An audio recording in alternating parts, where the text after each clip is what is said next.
The Christmas tree lights blinked cheerfully above a table set for 23, and the moment I walked through my parents' front door carrying a bottle of Barolo that had cost more than Uncle Frank's monthly mortgage payment, I knew exactly how the night would go.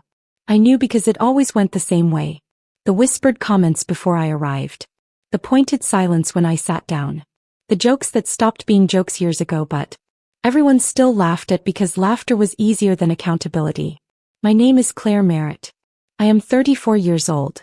I built my first company at 26, sold it at 28 for $14.2 million, and used every dollar to seed what eventually became Merritt Capital Ventures, a private investment firm currently managing a portfolio valued at just over $340 million. I have been on the Forbes 30 under 30 list. I have been profiled in Fast Company. I have a team of 11 people who believe in what we're building. None of my family knows any of this. That was a choice I made deliberately, carefully, and without regret. And it was a choice that was about to cost my Uncle Frank everything. Let me tell you about growing up as the difficult one in the Merritt family. My father, Robert Merritt, built a moderately successful regional insurance brokerage. Over 30 years. Respectable. Stable. The kind of business that pays for summer vacations in Hilton Head and bragging rights at the country club. My mother, Patricia, spent those 30 years curating an image of perfect family success. The right neighborhood, the right school districts, the right holiday card photo every December. My Uncle Frank, Dad's younger brother, runs Riverside Hospitality Group, a chain of 4 mid-market hotels scattered across the Southeast. It is not a glamorous business. It is not a particularly well-run business, as I would later discover. But in the Merritt family mythology, Frank was the entrepreneur, the risk-taker, the one who had built something with his hands. And then there was me. I was the one who read too many books, who asked too many questions, who at age 12 built a small website selling handmade jewelry and used the $800 I earned to buy my first stock, a decision my father called absurd and my uncle called cute, like a little game, who at 16 argued with my high school economics teacher about monetary policy with enough confidence that she called my parents to express concern about my attitude. The Merritt family did not know what to do with me, so they did what families often do. When they encounter something they don't understand, they diminished it. Claire thinks she's going to be the next Warren Buffett, my uncle would say every Thanksgiving, every Christmas, every Easter dinner, as though the joke didn't land harder each time he told it. She has ideas, my mother would say in a tone that made ideas sound like a diagnosis. I left for college at 17 on a full academic scholarship to Northwestern. I studied economics and computer science. I graduated summa cum laude in 3 years. I moved to San Francisco with $2,400 in a checking account and a single-minded focus that I had been sharpening since I was 12 years old. And I stopped explaining myself to people who had already decided what I was. My first venture was a B2B logistics software company called ClearRoute. I built it with 2 co-founders from a 1-bedroom apartment in the Mission District. We ate ramen for 18 months. We slept in shifts during critical development periods. We missed 3 Christmases, 2 Thanksgivings, and my cousin Jessica's wedding, which generated a full year of guilt-laden voicemails from my mother. ClearRoute was acquired in 2018 by a mid-sized supply chain firm for $14.2 million.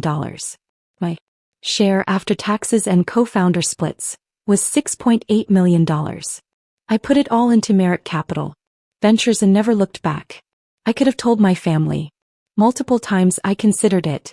But every time I came close, something would happen, a snide comment at dinner, an eye roll when I mentioned work, a backhanded observation from Uncle Frank about how some people confuse playing business with actually doing it, and I would decide that my achievements would mean more to me if I kept them clean, unsullied by their commentary, for their approval.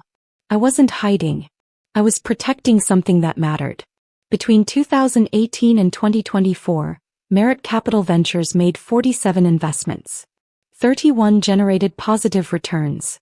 11 were significant wins. 5 were the kind of exits that make your investment director send you a bottle of champagne with a handwritten note. My portfolio today spans fintech, clean energy, logistics technology, and with no small amount of private amusement on my part, hospitality infrastructure. That last category is where Riverside Hospitality Group entered my professional life. In early 2023, one of my analysts flagged Riverside as a potential acquisition target. The company was carrying significant debt, had aging properties that needed capital improvement, and had recently lost 2 senior managers who took institutional knowledge with them when they left. But the underlying real estate was undervalued. The brand had regional recognition, and with proper management, 3 of the 4 properties could be repositioned as boutique business traveler hotels, a segment experiencing strong growth in the southeast markets they served. I did not at first connect Riverside Hospitality Group to my Uncle Frank. The name was generic. The portfolio was modest. It was not until my analyst sent over the executive team profile that I saw the name, Franklin Merritt, founder and CEO. I sat with that for a long moment. Then I called my investment director, Marcus Webb, and told him to begin a quiet accumulation of Riverside's publicly traded bonds and a minority equity position. Not enough to trigger a disclosure requirement. Just enough to watch closely. You know this company? Marcus had asked. I know the founder, I said, distantly. Over the following 14 months, I accumulated a $5.8 million position in Riverside.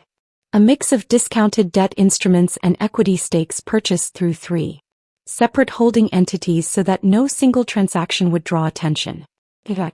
Their quarterly filings obsessively. I watched Frank's management decisions with the particular clarity of someone who had been watching him perform confidence for decades and had always suspected it was just that, performance. I was right. The fundamentals were deteriorating faster than the public filings suggested. By October 2024, I had a full picture of where Riverside was headed. Without a significant capital injection or a restructuring event within 18 months, the company would face a liquidity crisis. The board, largely composed of Frank's friends and a few passive institutional investors, did not appear to grasp the severity. I decided to wait. Not maliciously. Not with any particular plan. I simply decided to watch what happened next. What happened next was Christmas dinner. I arrived at my parents' house at 6:15 with the Barolo and a genuine, if cautious, willingness to have a pleasant evening. My cousin Jessica was there with her husband and their new baby. My Aunt Carol, Frank's wife, had made her famous sweet potato casserole. My mother had set the table with the good china, which meant she was performing for someone, and that someone turned out to be Frank's business associate, a man named Greg Dalton, who had apparently invested in Riverside 2 years ago and was therefore a guest of honor. I should have recognized the dynamic earlier. Frank was in performance mode, louder than usual, more expansive, name-dropping aggressively. He had ordered a case of expensive bourbon for the occasion and made sure everyone noticed. We sat down at 7. By 7:40, the performance had turned in my direction, as it almost always did. It started when Greg Dalton, making polite conversation, asked what I did for work. She's in finance, my father said, with the careful neutrality of a man who has learned not to volunteer details. Investment management, I said pleasantly. She pretends to be a businesswoman, Uncle Frank said, laughing. The table went quiet for exactly half a second, then erupted in the familiar chuckles of people who had decided this was a joke. It's all show. Claire's been managing investments since she was 12, and I'm still waiting to see the empire. My cousins Tyler and Brooke snickered. Aunt Carol studied her wine glass. My mother smiled with her lips closed. Greg Dalton glanced between us with the polite discomfort of a man who had not expected to witness family dynamics with his sweet potato casserole. She sends these very official-sounding emails, Frank continued, warming to his audience. I've heard about them. My investment portfolio this and my capital allocation that. Sounds impressive until you ask for specifics.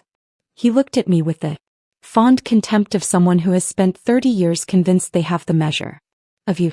No offense, Claire, but real business is about real money, not theories. I looked at him for a moment.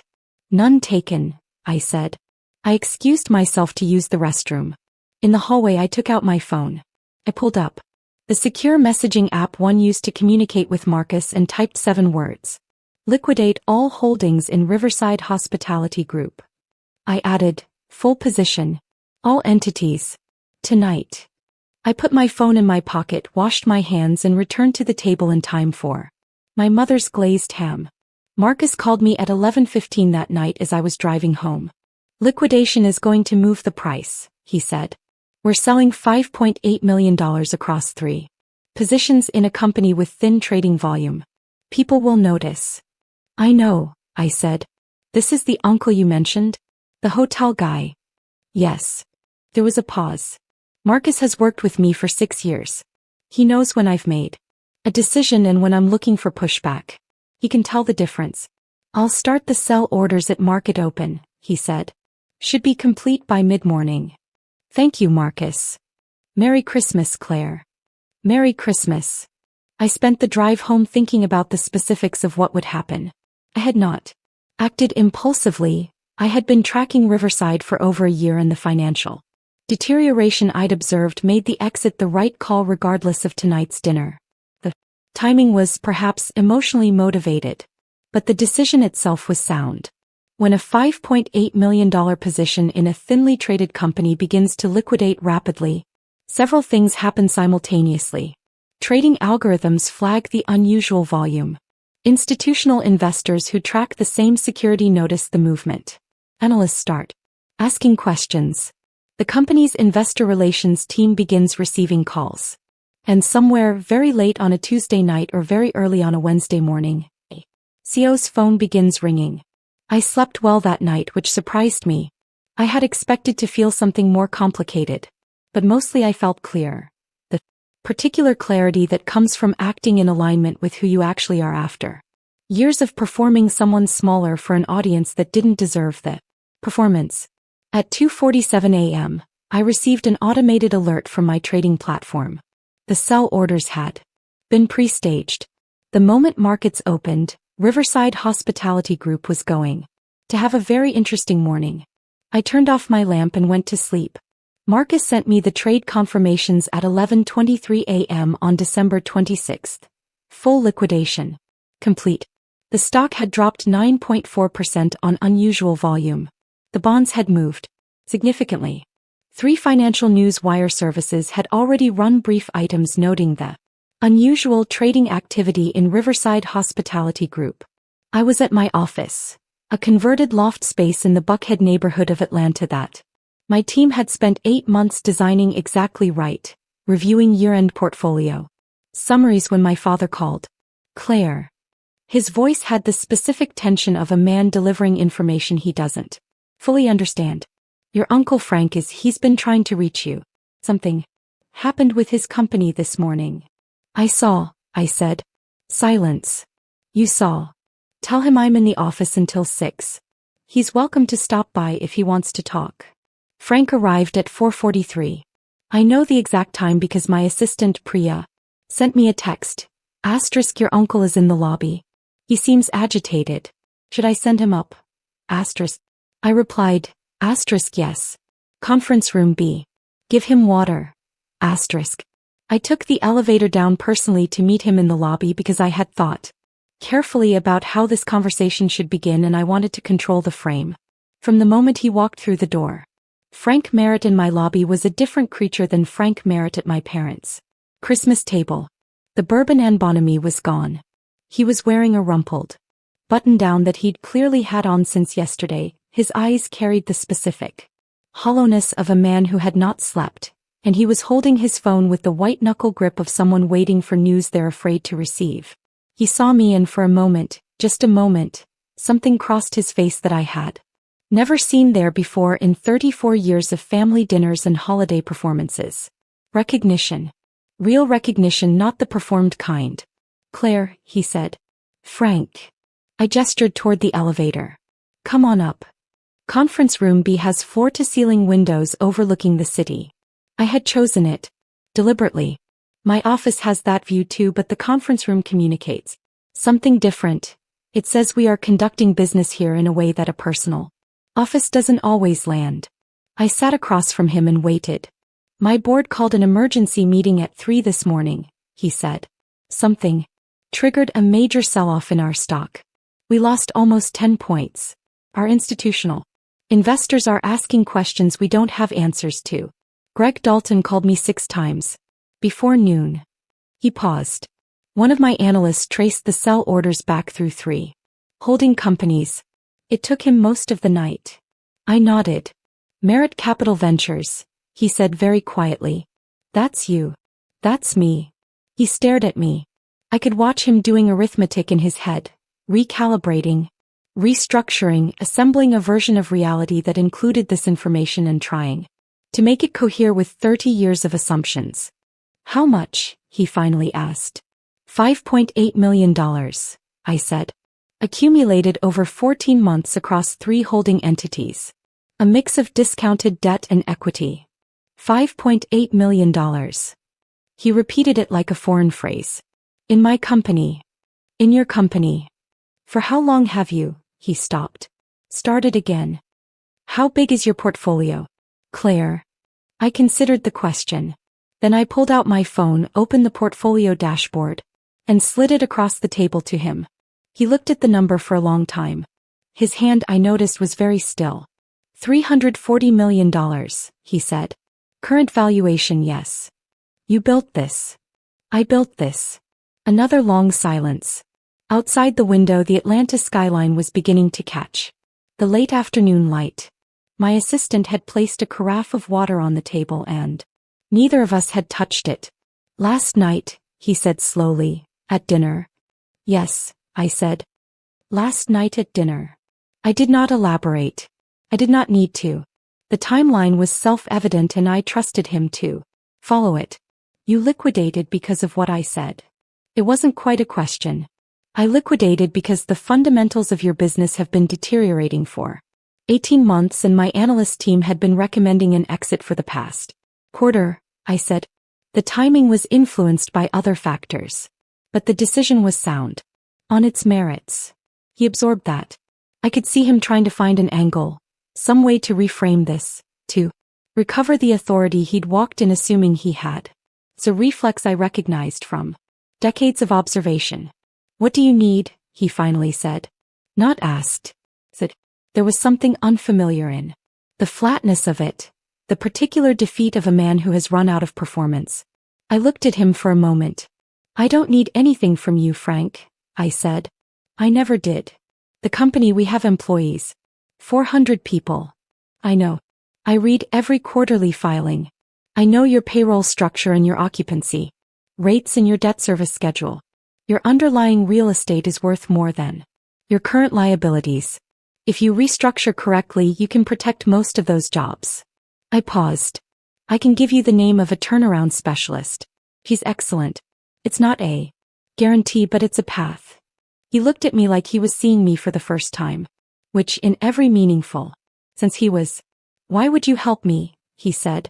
Because those 400 employees didn't mock me at Christmas dinner, I said. Evenly. You did. They're separate issues. There was a very long silence. I owe you an apology, he said finally.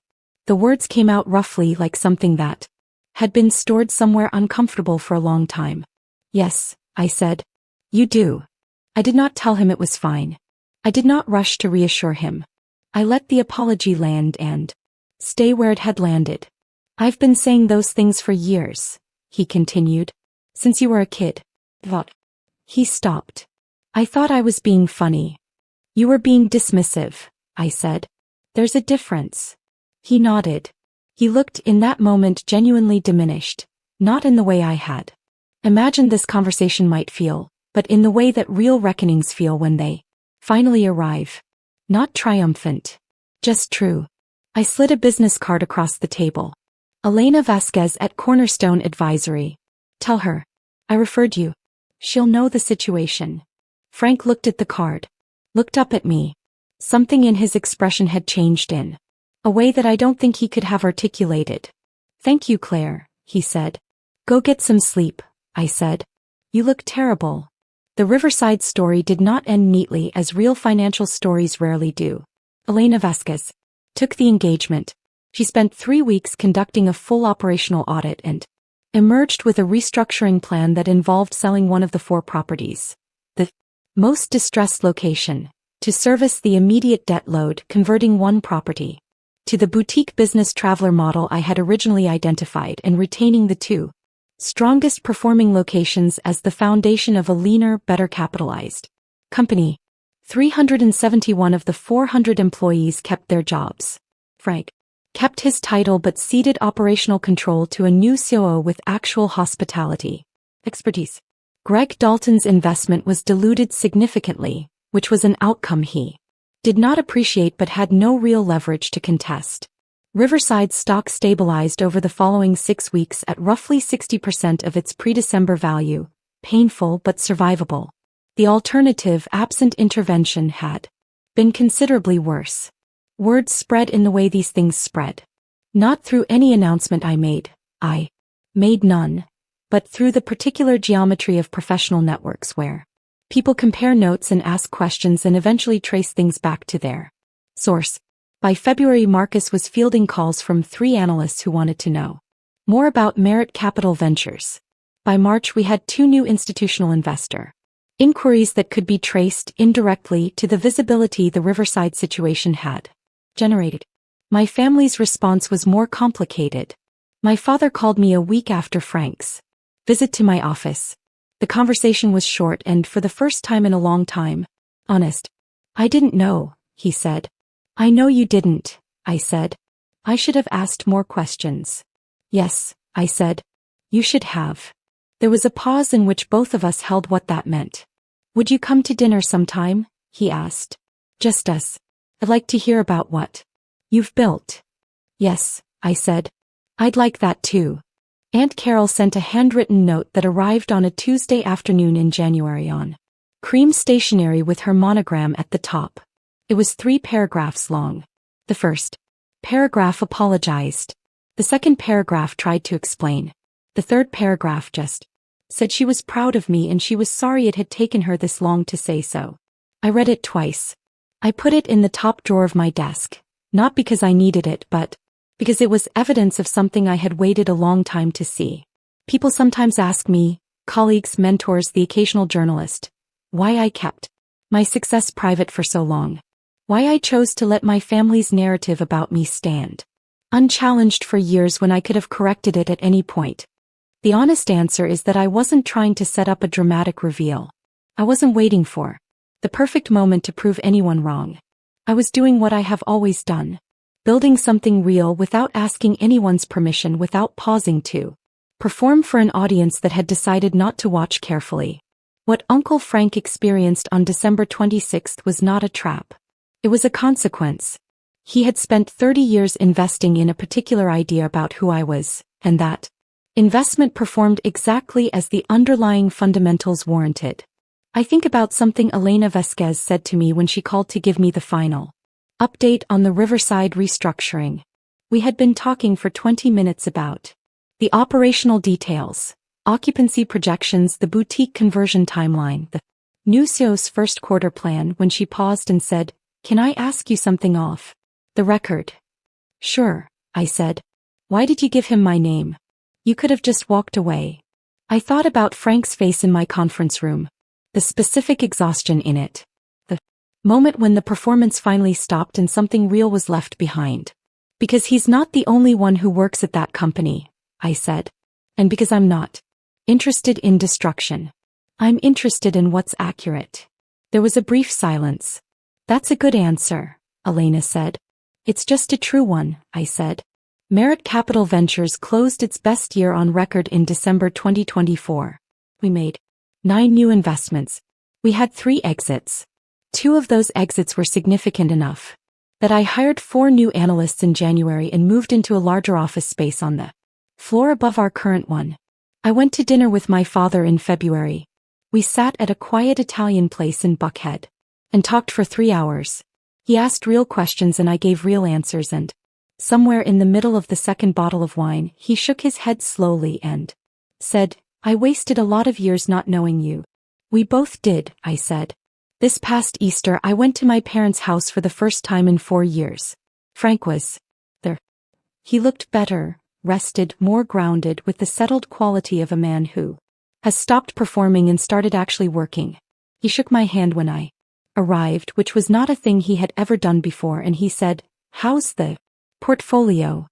"Strong," I said. "Good," he said. And he meant it. We had a normal dinner. No performances, no pointed jokes, no one trying to establish hierarchy through contempt. Just people eating together at a table. Imperfect, complicated, still figuring out who they are to each other. It was, all things considered, a good start. I was not waiting for their approval. I never was. But I will admit, driving home in the spring evening with the windows down, that there is something to be said for people who finally see you clearly, not because you demanded it, not because you performed for them, but because the truth simply became impossible to ignore. Some investments pay off exactly when they're supposed to, and some take 34 years.